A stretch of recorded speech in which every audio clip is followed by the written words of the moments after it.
Hello, wonderful people, and welcome back to another live with your girl, Lady Visionary. How are you doing?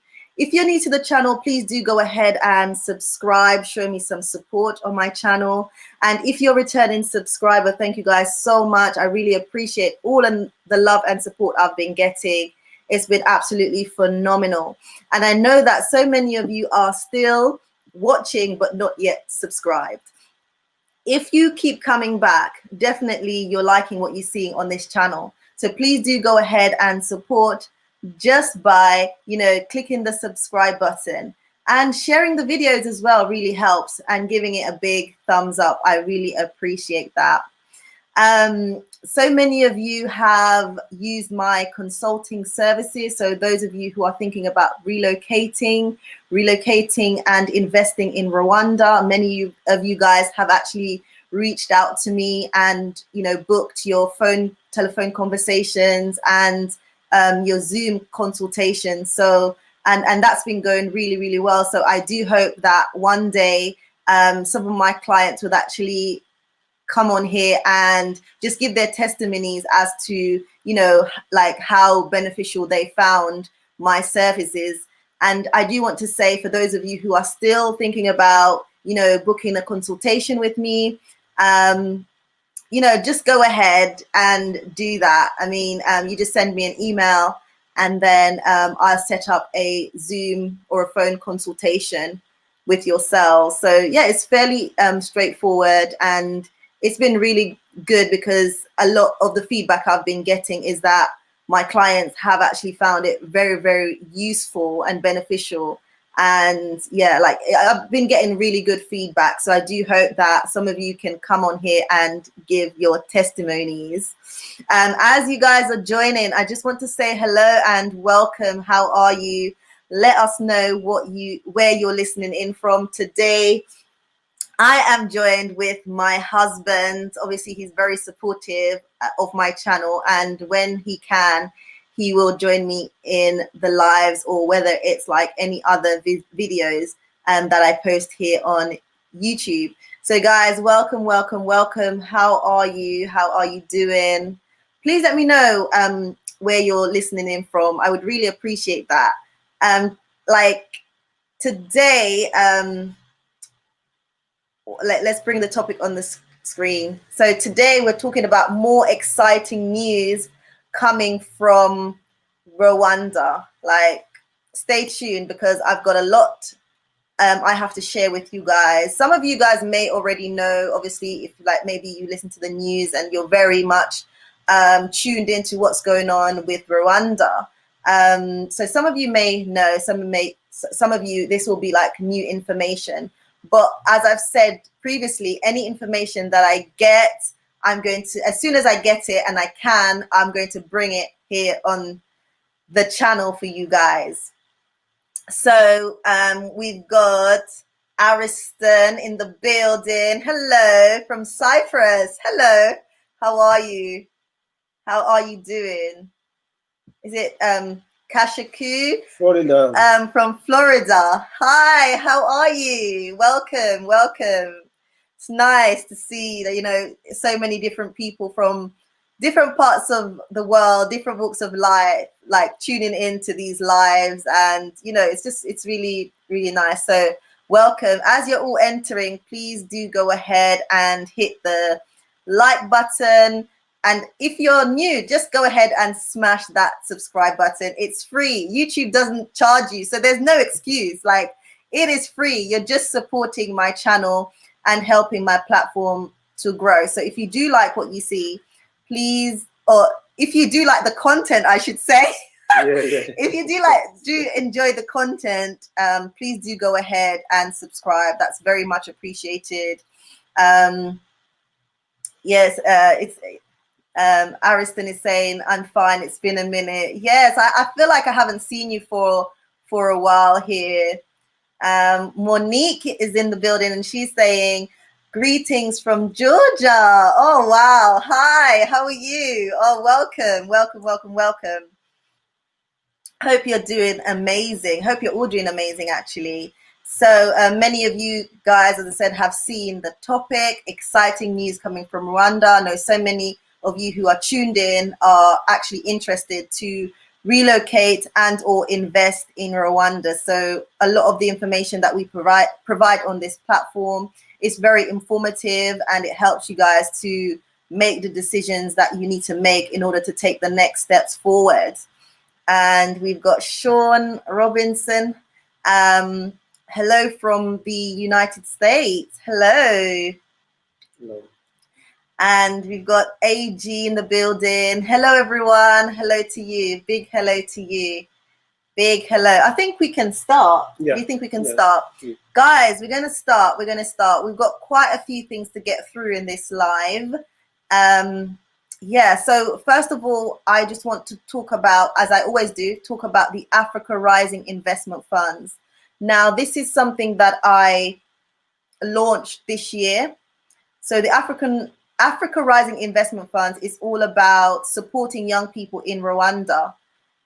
So a big challenge on the continent actually is unemployment amongst young people. I believe in Rwanda right now, that about 40% of the population in Rwanda, are young people, and approximately half of those young people are unemployed. So, you know, there's really a lot of work to be done. We know that Rwanda is doing amazing, absolutely amazing to tackle unemployment in the country. But there's so much that I believe that we can do. People from the diaspora who really want to be involved in change for the young people on the ground, because, you know, I believe they are the future. The young people, you know, we are the future. So we need to invest in the young people and help them to, you know, be able to move to the next step. So that's one of the reasons why I've launched the Africa Rising Investment Funds, that specifically looks at helping young people in business. So those are young people in the rural settings within Rwanda who are from disadvantaged backgrounds, disadvantaged communities. They basically pitch their business ideas, and they have an opportunity to gain some investment in their business of between £200 and £1,000. Now, I've had emails from a lot of my subscribers really trying to find out what shape this Africa Rising Investment Fund will take. I've had emails. Some of you guys have said, like, it shouldn't be a situation where I just give the money and that's it. And that really wasn't the way that I wanted to go. Basically, what I wanted to do was like set up a system that, yes, I would be able to give the funds to these young people to help them within their business projects, but also them being able to give something back to the initiative so we can continue to basically help others that may come along the way, so helping other young people. So if you guys have any ideas as well of how we could design this particular program to make it even more successful, please do go ahead and drop your ideas in the comment section. So basically what I was thinking of doing as well is doing like a UK Dragon's Den style. So basically that would be where, like, we have a panel of say 3 or 4 members, and then the young person would come in to the panel and actually pitch their business ideas. And then the panel would actually decide whether that's a project that should be funded. So whether it's a project that's sustainable and, you know, a unique kind of business idea, I guess, and, you know, whether that would be something that would generate enough capital. So is it a profitable business? So from there, the panel decides basically, and then give the funds to that young person. So that's the route that we want the Africa Rising Investment Funds to take. We're thinking also that the company, I guess I would set up like maybe a social enterprise sort of structure, that basically when we give them the funds, maybe we will own maybe 5 or 10% of their business. So this would allow for follow-up. yeah, to follow up, and like any interest that's made would come back to the company so that we can then help more and more young people in business. So that's the strategy we're trying to use to make this project sustainable. So that's the Africa Rising Investment Funds. So I'm not sure what you guys think about that, but if you do want to support, you can do that. I'm just going to leave the details on the screen. And we did set up like a GoFundMe. So basically you can actually visit the GoFundMe page.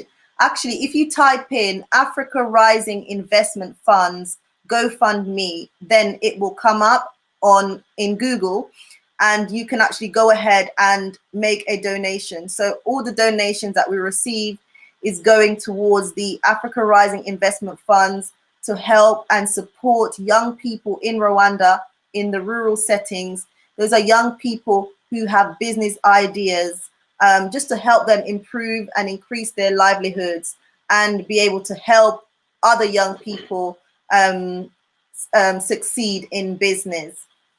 So that, I think, is it with regards to that. Again, there'll be people who probably will listen to this after the live has ended.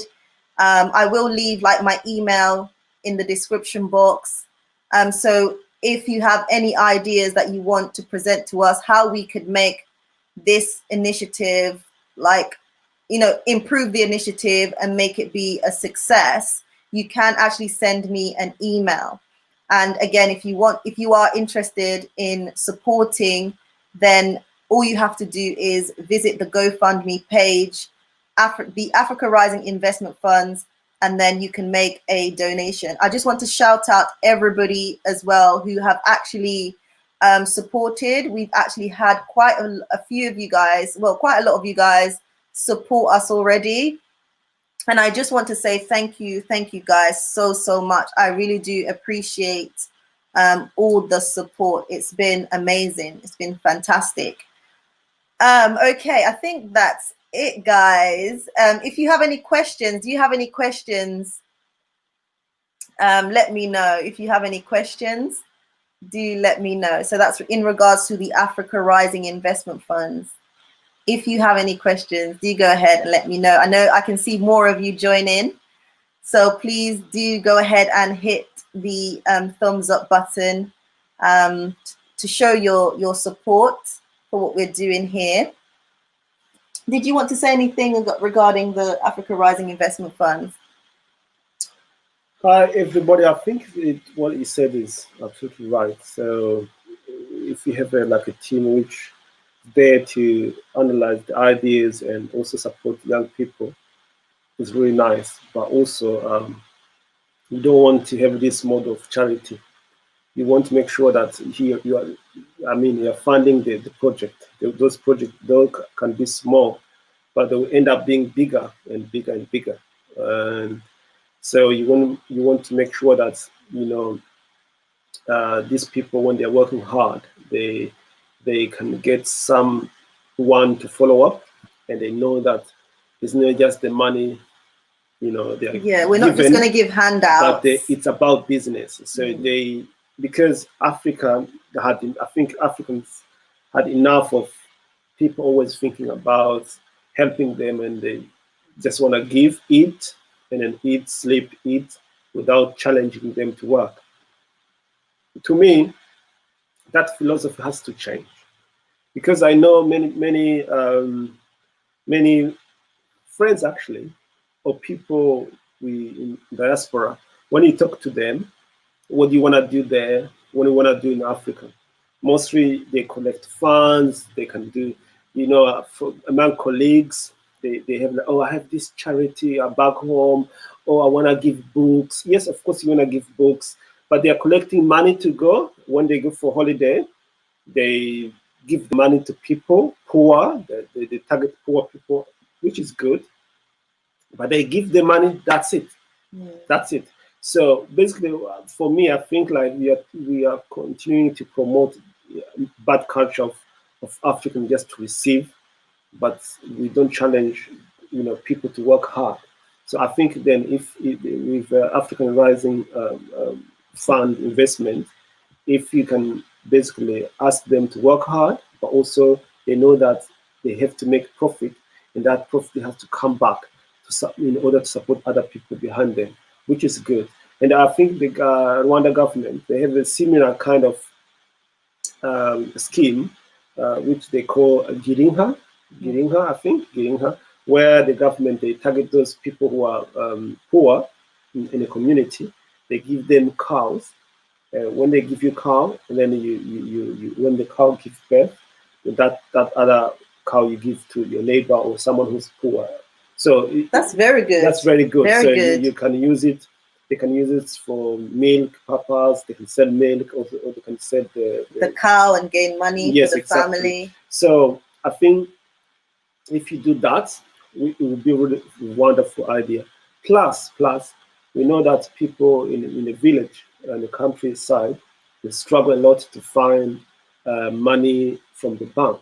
Yes. So these young people, they are so talented, they are so intelligent, but they basically struggle. They don't have. Yeah, because in all that we know, it's not only Africa, even here.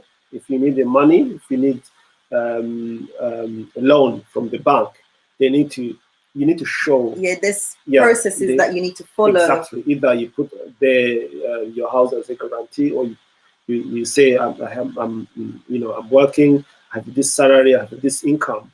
Then they can make a decision based on what you presented.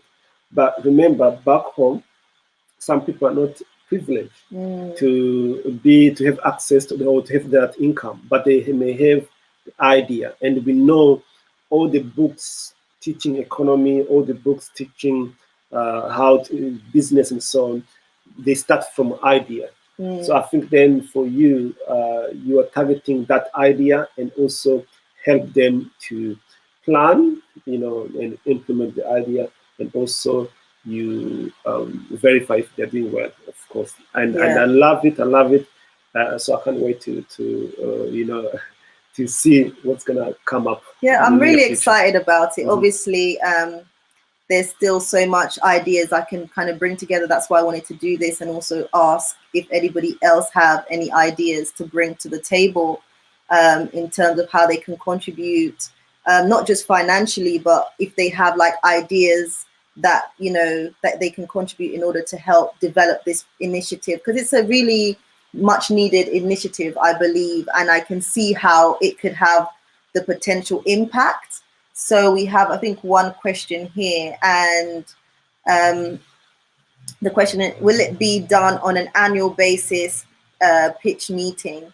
So the plan is that this will be done twice a year. Obviously, that's dependent on how much funding we raise in the beginning, but I'd like it to be done at least twice per year. And that really does depend on how much support we get, really, as well. Like, that's why I'm relying on a lot of my subscribers, a lot of our supporters to donate like what you can. I think at the moment we're at just over £400. So if we could get that to like at least £1,000, we're off to Rwanda shortly as well. So, and we want to launch this project in Rwanda in February. So that would be the first batch of young people that we're able to support. So yeah, like, we can't do that without the support of others, really. We are doing our bit, but we need the support for it to be successful. So guys, if you have any more questions, please do let me know. I'm seeing more of you join the live. How are you? Hope you're doing well. Monique is giving us a thumbs up. Great. So, right, the first news that we're going to share is the news that we found out a couple of days ago. And it was the fact that Rwanda has granted approval, I think, for medicinal cannabis to be grown and exported. Yeah, so that's a great news that I learned of only this week. So I know some of you may be listening in, and cannabis, it's for medicinal purposes and it's not for recreational use. So just bear that in mind. I have got a video that I would want to play for you guys, so you guys can just know more about it, basically, a bit more information. Then we'll discuss about it. And then we'll discuss about it afterwards. So listen. CEO RDB Claire Kamanzi, many thanks for finding time to speak to us here on Rwanda TV News. Thank you. Very happy to be here. Yes. Well, there's much to talk about. Cabinet resolution approving the regulatory guideline on cultivation, processing, and export of high-value therapeutic crop in Rwanda. First of all, why at this time? Well, first of all, it's true that yesterday the Cabinet of Rwanda approved new guidelines for the cultivation, processing, and export of high-value therapeutic crops. And your question about why now? The reason for that is that we've seen globally there is a very growing and interesting medical research on the use of certain therapeutic crops or the components from those crops that can support development of medicine.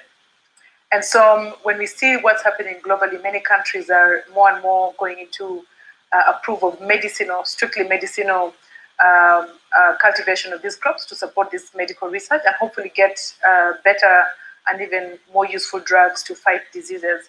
What we've seen, for example, is that some of these therapeutic crops can be used to alleviate the impact of vomiting or nausea for people that have cancer or even HIV/AIDS. And so if you can develop medicine that can support that, and it's a growing trend, it's a growing industry, and it's also one that can bring income and revenues to the country, can create jobs. It's very timely, and Rwanda doesn't want to miss on this important, growing, useful industry, not just for revenues, but also for supporting medicine. But how do you draw a difference between being a therapeutic crop and being an illicit drug? Well, first of all, medicinal research has protocols around it. It has to be done by people that are licensed to do medicine-related therapeutic crops. So if you're not licensed to do medical research, not everybody is a pharmaceutical company, and not everybody is developing products of pharmaceutical plants. So it's a very highly licensed and regulated industry, because we don't want it to be abused. We don't want it to be used for wrong purposes. We want it to be used strictly for medicinal research. And so it's really about strong regulatory framework, very strong security around how the crops are grown. And maybe I could just talk a little bit about how we're thinking about these regulations in Rwanda. Not only are we regulating how you import the materials for planting, whether it's seeds or others, we are regulating how you cultivate these crops. We're regulating the whole process of how you handle post-harvesting, how you ensure quality of the product, the temperature, the storage, the waste disposal. All that is part of the regulatory framework, but also the security. If you get licensed to grow these therapeutic crops in Rwanda, you will be required to have in place a very strong security program that has to be approved by our security organs. And that security program is going to be highly implemented, which means that there will be no way that it can leak outside the farm to go to the domestic market or for wrong users. The crops will be in a very designated place. There will be very strong measures, whether it's CCTV cameras, watchtowers, street lights, security, human security. And so it's going to be extremely secure, and the security is going to be really strong, just to make sure that these crops are not going outside the farm to the local market. That is not going to be possible at all, because we put in place a very strong security so that the products that come from these crops are strictly going to the production of medicine and for pharmaceutical products, and they're going outside the country just for exports. Still on that, on regulation, so you know who is going to be growing this and at what scale already?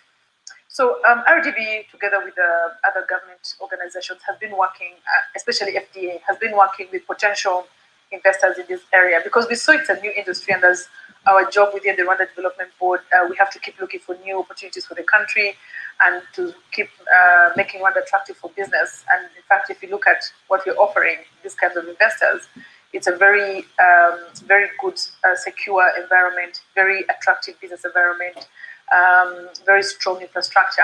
And so we're very competitive for this kind of investments. And so we've been not only following what's happening globally, we've been doing our own research, but we've also been talking to potential investors. And yes, we do have interested investors that we are going to be working with over the next few days now that we have guidelines in place to see how Rwanda can contribute to the production of medicinal research and crops in the world. Potential market.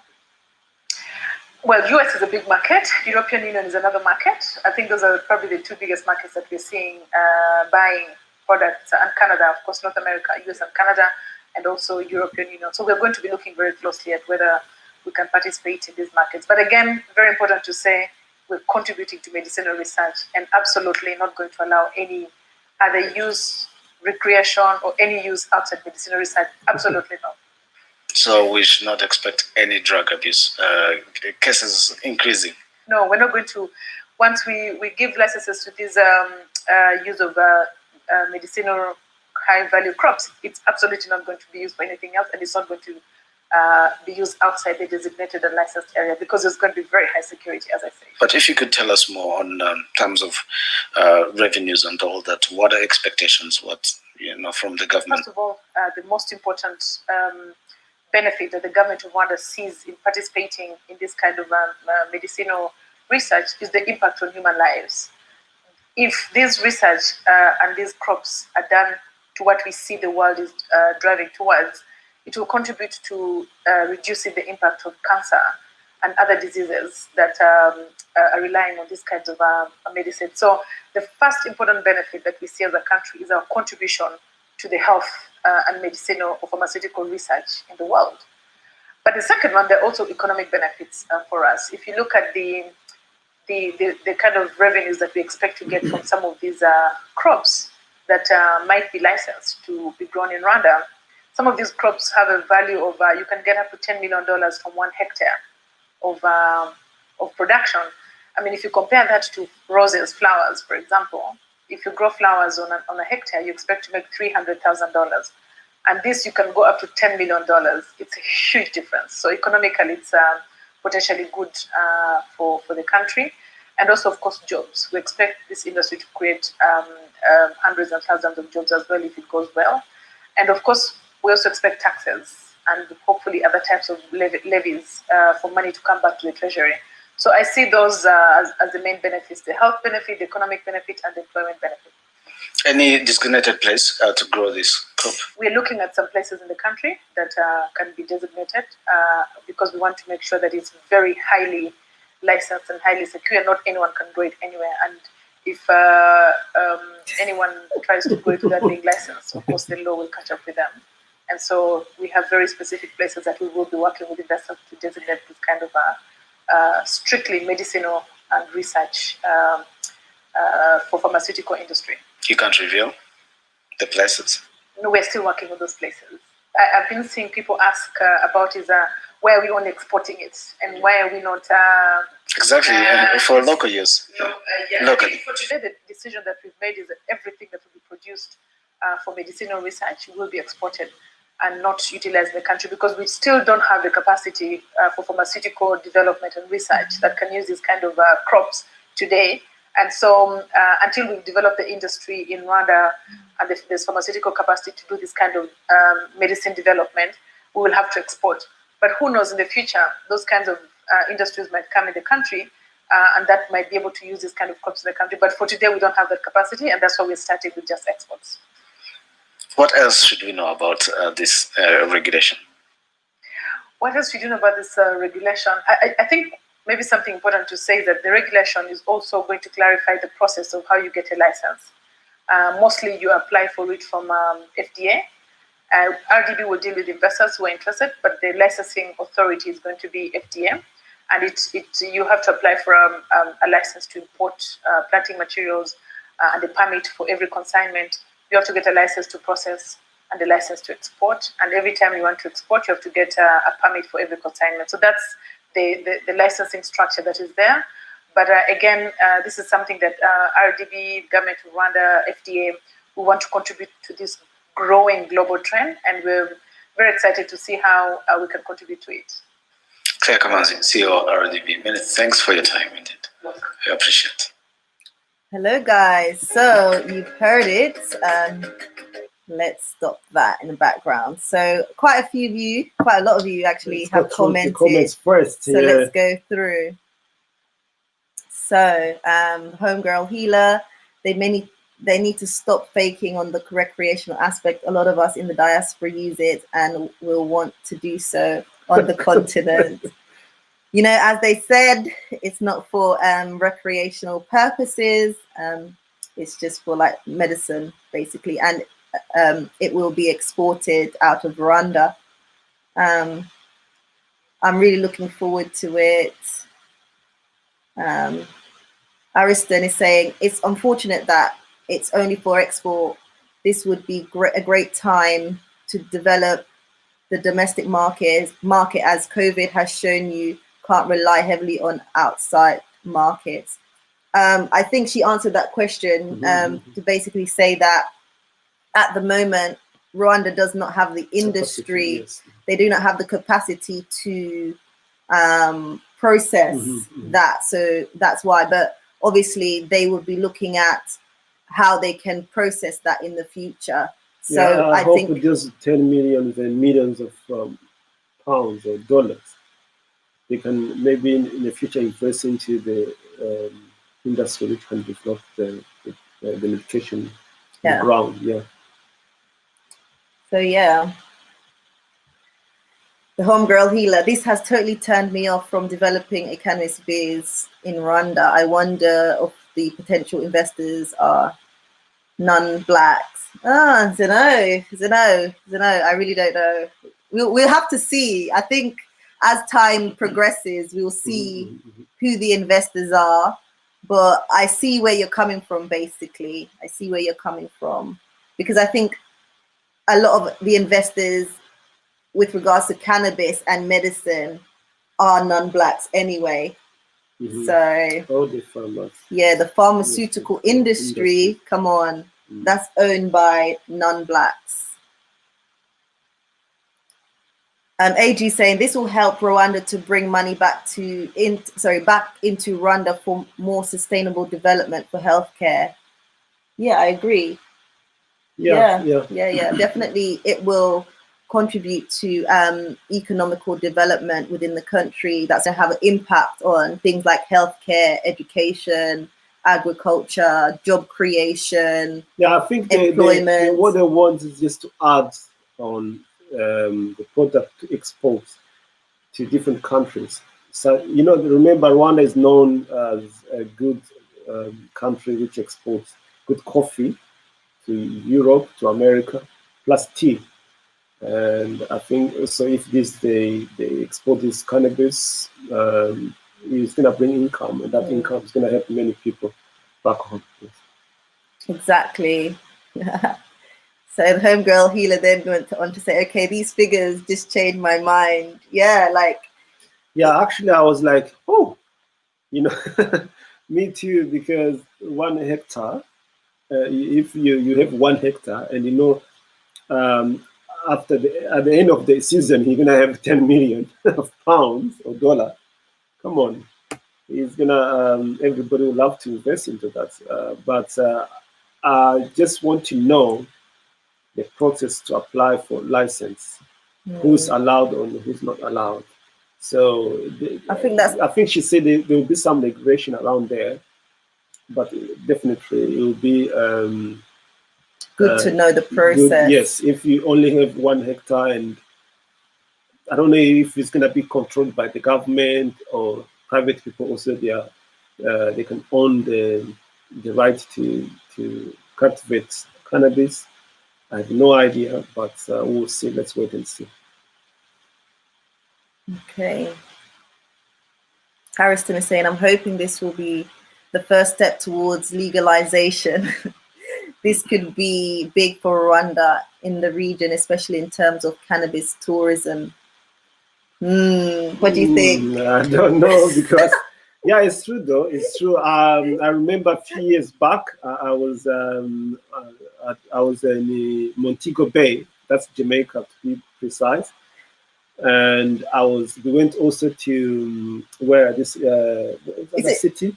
Is it? We went to Negro. No, we were in Montego Bay. Yeah.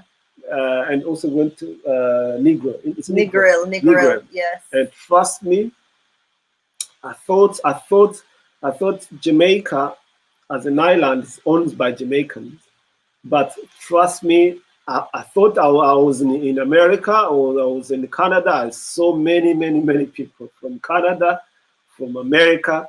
Basically, literally, it was difficult to find a Jamaican or black. Is it Ocho Beach or Negro Beach? No, Negro Beach. Yeah, Negro Beach. It was packed. It was packed, and people, they were not shy to say, actually, we are coming here because of what we can get from here. But also, I think in Jamaica they have regulation around it, and I'm pretty you're sure. allowed. I think they've legalized some. Yeah, they've legalized. You can have a certain portion. I don't know of the ounces. Yeah. Don't quote me on that. But like when we I think let's say that they have some regulation around yes, it. Yes, they do. And it brings them, and I think some people also have license to cultivate. I think a lot of people also go to Jamaica because also they know that they can smoke it legally. Yeah, but also you don't smoke like smoke. I think there is a certain amount of I don't know how you call it, which you can smoke. But, ounces, I guess. I don't know too much around that. I don't know the law around it. I think they were just having the conversations. Lorne's in the building, say greetings. Oracles of Bantu people, greetings family, greetings to you. Yeah, so that was it with regards to the cannabis, the medicine. But what I have to add on this is that, some people, when they hear about cannabis, because it's not allowed to sell it or buy it or develop it, but actually it's like the same other drugs. People who have background in the medical field, they know that there's what they call the medication you can access, and then also the medication what they call controlled drug. So that's includes like morphine, it will be fentanyl, pethidine, it will be other opioids medication, which not everybody is allowed to touch or to have that medication. But also even the medical professional, in order to give that medication to someone, you need to have someone, a colleague, to sign to say that, they have basically literally have to count every tablet or mils of milligram or mils you're going to give to the patient, and it has to be signed by two nurses. So it's which means cannabis as well, if it is used on the purpose of medication, as they are saying, they can control it properly so that it doesn't end up in the preparation where people can, we know that many people, they are drug addicted, and if you don't control it, and it can kill them, and that's what they call, you prevent it. But otherwise, I know I can say a few benefits for cannabis. It's known that it can relieve the chronic pain. It can actually help for lose weight. Other things, it can regulate and prevent diabetes, and also it can fight cancer. So those who want to read about that's the benefits. There's many articles or research around there. It can help to treat depression, and also we are all know that people who have maybe children or people who have autism, It can help for the treatment for autism, and plus it can regulate the seizures, the confusions of fits to many people. It can also mend bones, and also it can treat, glaucoma, people who have like pressure in the eye.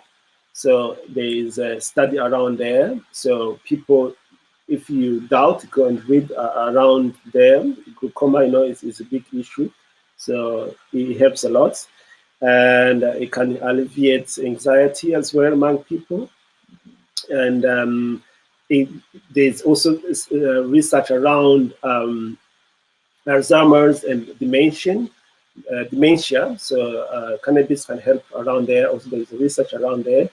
And arthritis, like people have bones. You have a background in physio, I think. There's also a study around there.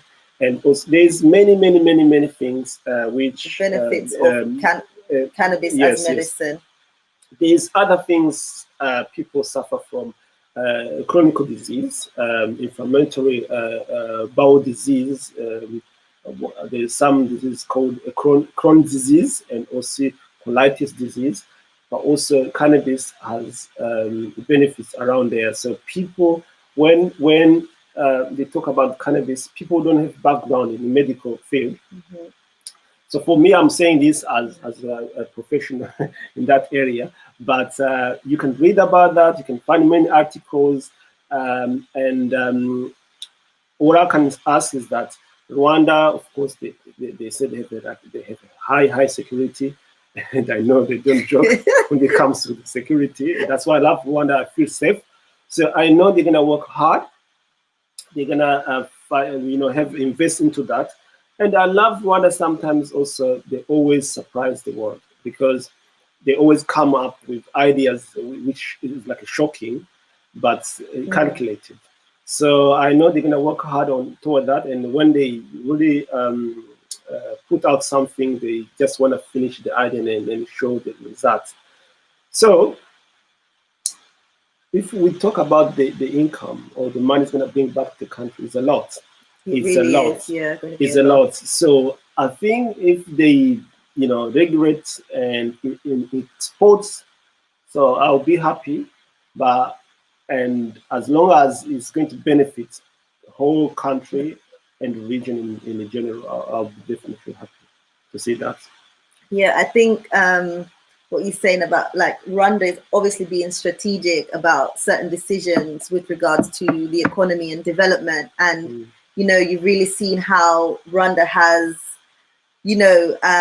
placed itself in the world. It's classed as a third world country, and it's making so much progress. It has been making so much progress to date, and it's just phenomenal what Rwanda's doing. And I'm so glad to be a part of that. It's really, really amazing. And I can't wait. I think Rwanda's really surprising us, surprising us, so many people, surprising the world in what they've been able to achieve in a very short space of time. And, the development that's happening, the ongoing developments to come.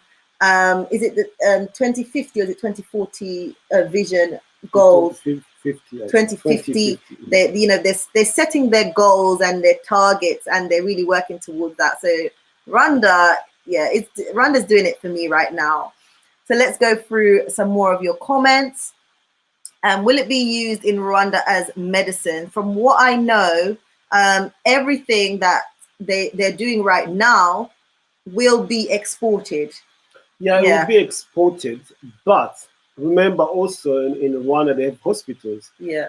It's sad, very sad. I should say it's very sad that so far in Africa, in general, we don't have the capacity of industry to supply our own, needs, in terms of food processing, medical,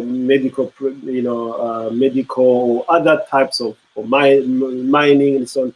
Mostly, we sell our raw products to the West, and they kind of refine it. Yeah, they can refine it and bring it back to be sold and sell it for more. So look, when we're going to cultivate, we are going to cultivate cannabis in Rwanda, and is going to be exported. The market is Europe. and Canada, as you said, America, or Australia, or Asia, or China. And then they're going to produce the medication and then bring that medication to sell where? To Kigali. But I hope whoever brought this idea, you know, I know in Rwanda now they are promoting Made in Rwanda. As she admitted, she said that there's no that capacity of developing the medication or medicine in Rwanda at the moment.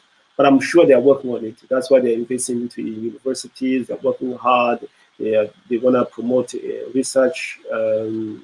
So I hope within a few years we can actually produce, to cultivate and produce the medicine and export the product, final products from Rwanda. Do you understand? Yeah. And that's, we are going to make money more than what we'll be doing now. Yeah. And I think that's the goal, actually. Hopefully they work on that. So S. Barry is saying many opportunities surrounding these industries as byproducts of cannabis, including packaging. As local markets are developed, business opportunities are in the vertical marketing channels. Most definitely. So he's saying, you know, there's so many opportunities, most definitely. And we'll see that unfold. We'll see that unfold as time goes on. CC saying Montego Bay is probably mostly a tourist area. I visited that area. Go to Kingston next time.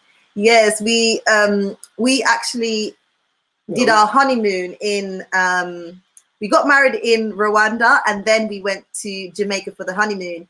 It was his first time visiting Jamaica, and so we did go to Montego Bay, and yes, that is the more like tourist area. So he got to experience that, as well as he also got to experience Kingston as well. So yeah, he did experience that as well. And where can we learn more about the process? I'm thinking that you're asking about the process of the cannabis. I think she did say in the video that they will be releasing information on the process. And I believe that information will be available with RDB. But then again, as we gain more information about this, we will share it as well on the channel. So don't worry about that. We will share it with you.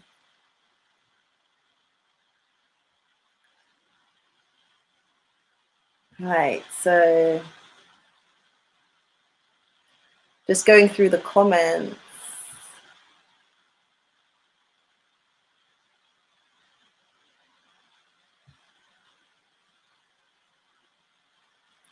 Yeah, so, you know, obviously cannabis is illegal for recreational use in Rwanda. I think someone else was saying, I hope it's the process for by which, you know, eventually it will be legalized. But again, I don't know, we'll just have to kind of wait and see what happens, really. This is the first step, you know. Slowly, we have to take one step at a time. Like, I didn't expect this news coming from Rwanda, and look, you know, so let's see what actually happens next. Let's see what happens next, you know, step by step. So that brings me, I think we're finished up with the cannabis situation. I mean, some of you guys are just coming along.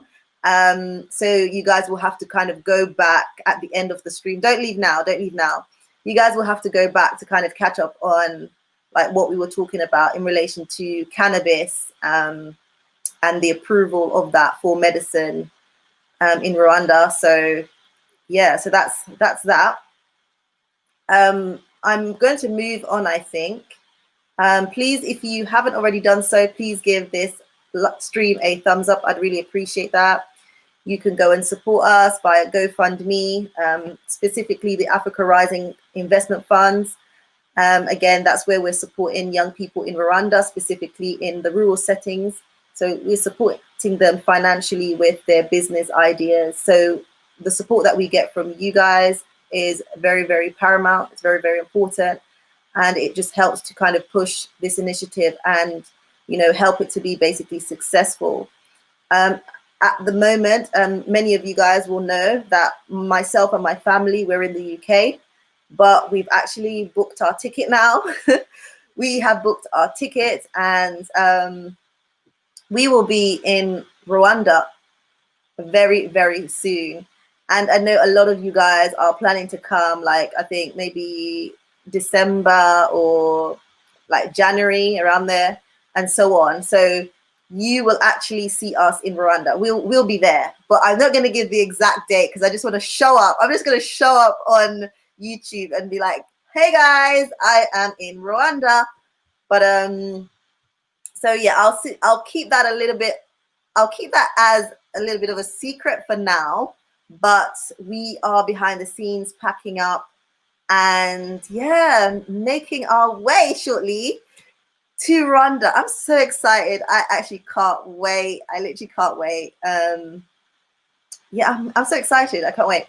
We have Ingrid in the building, and Ingrid is saying, hello, Lady Visionary. Hello to you too. How are you doing? Hope you're all doing amazing. Congratulations to you and your family, Lady Visionary. Thank you so much. So we've got my kids in the background. Those of you who know, I have 2 boys, so hopefully they won't disturb us too much. But yeah, what I'm going to do now is share with you guys. LS is saying excited for you. Thank you so much. Thank you so much. Thank you so much. Oh my God. So guys, the next news I want to share with you guys. So bear with me 1 second, guys.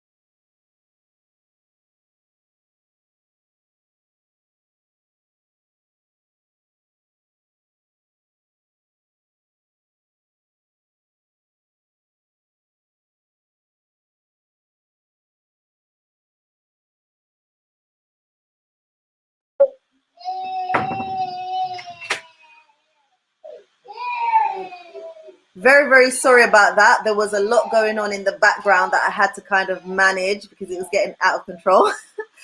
But I am back, so sorry about that.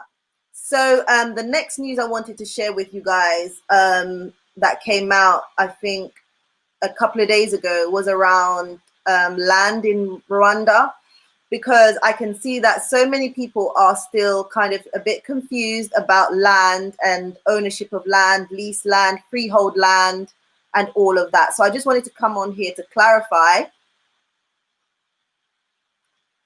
Just a minute.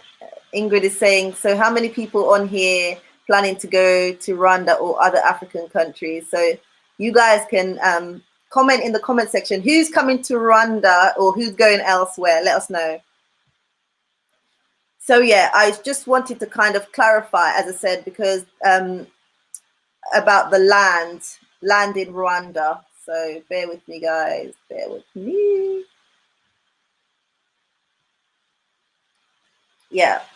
And what I did, I knew the information already, but what I wanted to do was get the information from the government, so from the land officer in Rwanda. So I actually reached out to the land officer in the government in a particular district, and I was saying, well, you know, these are some of the questions that people are asking.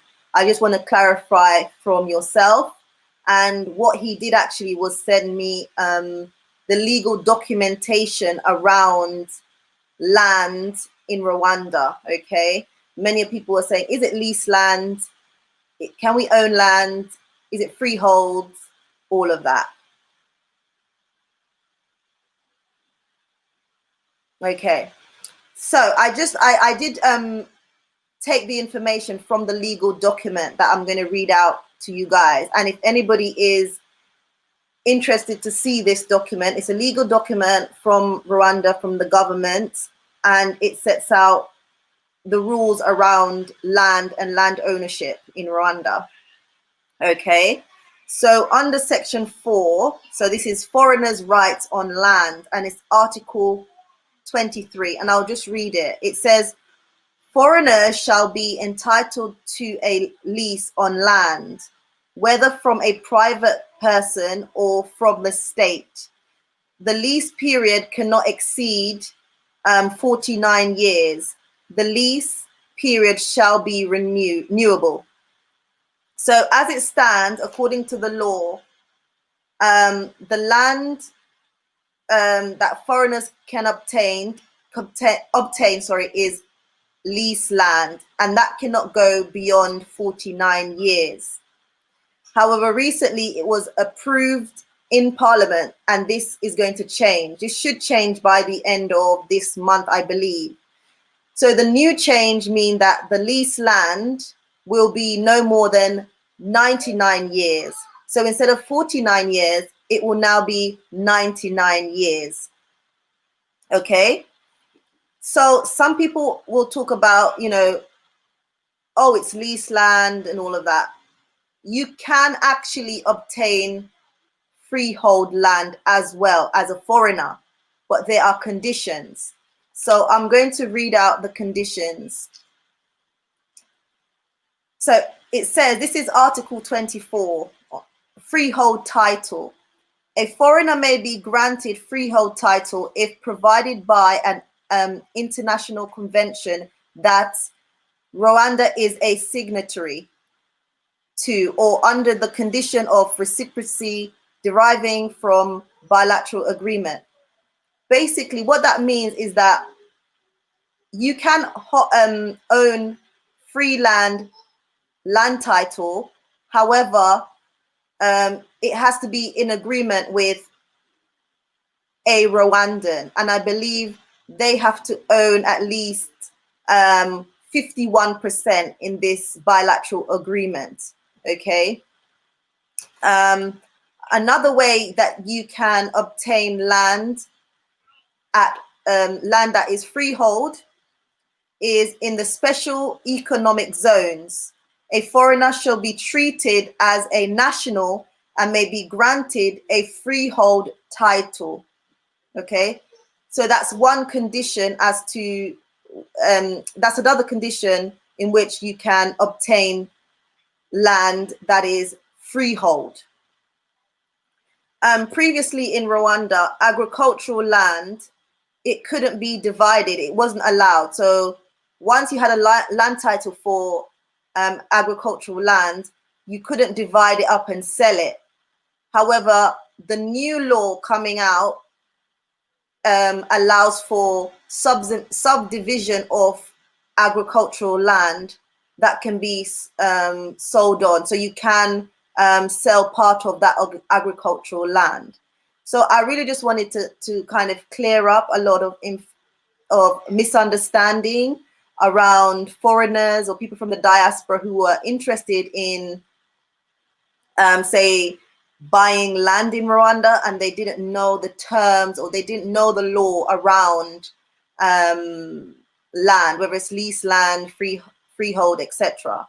So now, hopefully, this has clarified things. And as I said, there are new laws coming out at the end of this month. And I have sort of clarified that with the land officer in Rwanda regarding these new laws that are coming out. So I think that's what I wanted to share with you guys. That's it really. I wanted to clarify a lot of things with regards to land, because I've seen a lot of things out there, and a lot of people send me emails asking about it, you know, about the land. They're concerned if it's leased land. But again, with the lease land, as I said, the new law is that as it stands, it's 49 years. Again, the new law is that it'll be no more than 99 years, but the lease is renewable. This is the same. This is like, it's the same for like Rwandans as well. They will have a lease, for example, and at the end of that lease, they just renew it. So it's ongoing. They pass it on generation to generation to generation. So don't think that, okay, when the lease finishes, that's it. Actually, no. All you have to do is renew the lease, and it just goes on and on and on. And then obviously, if you meet the requirements for the freehold titles, then, you know, that's that. So if you guys have any questions for me, otherwise we will be coming to a close soon. Africa's saying, greetings, fam. Greetings to you. Guys, have you liked the stream? If you haven't already done so, please do give it a big thumbs up. I really appreciate everybody that's in today. Have you guys got any questions for me around the land ownership in Rwanda? If you do, please go ahead and leave it in the comment section. If not, then I will leave my details in the description bar, so you can go ahead and send an email to me if you need any clarifications, or if you want this legal document that I have, then I can actually send that out to you so you can have a read of it yourself. I'm more than happy to share that information. That's not a problem. So I can actually send you this document, and you can have a look and clarify basically what I'm saying. But as I said, there is a new document coming out, hopefully by the end of this month. Okay, Ingrid is saying this is a good law. It keeps the Chinese and non-Africans from owning land in Africa. Ariston, is there any fee for extending the lease? Yes, there is a fee for extending the lease.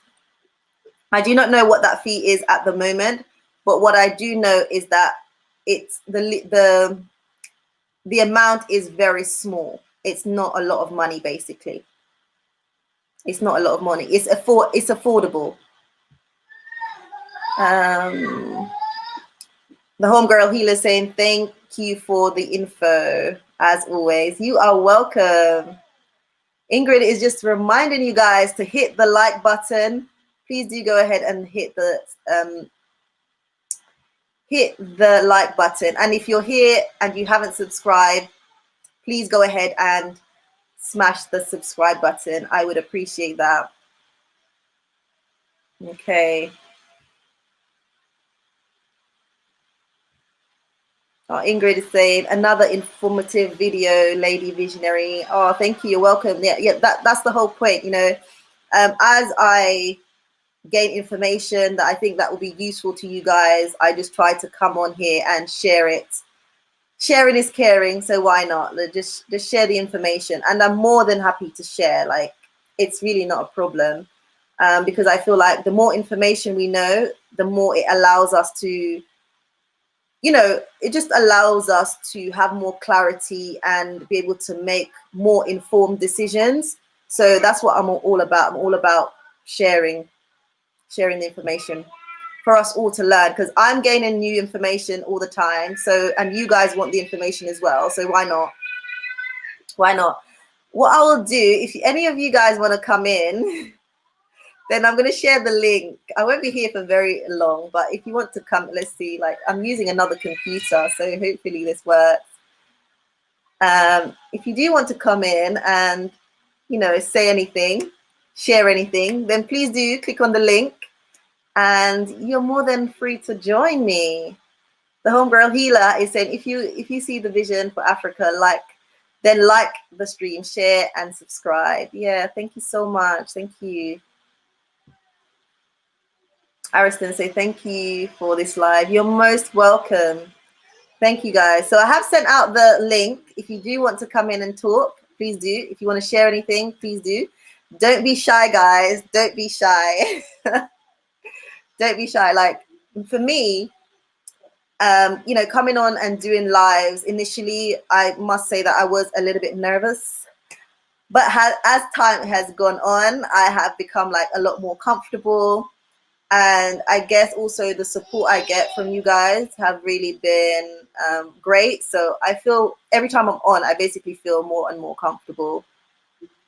So I know like some people, they may be watching, they want to come in and say hi or whatever, or they want to share something.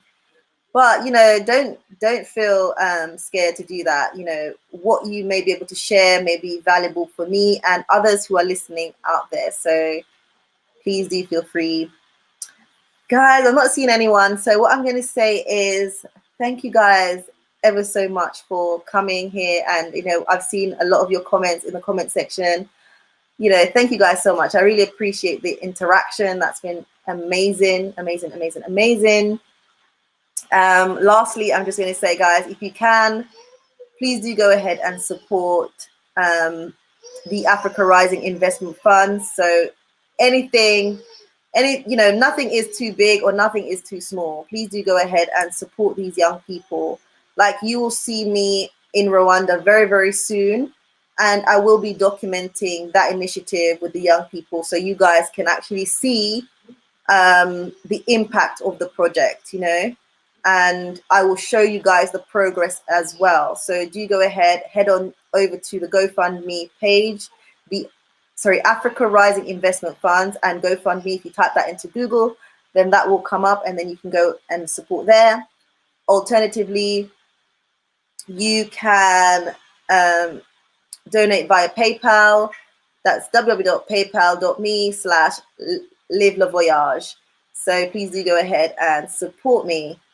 AG, I think you're saying you want the document. So if you do want the document, do go ahead and email me and I will send that document to you.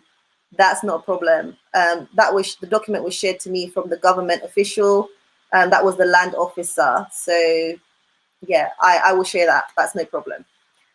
So guys, it's been amazing. Thank you guys so much. I really appreciate all the love and support I'm having on this channel. We are on the road to 2K subscribers. So do go ahead and share. I appreciate you guys. You guys take care and all the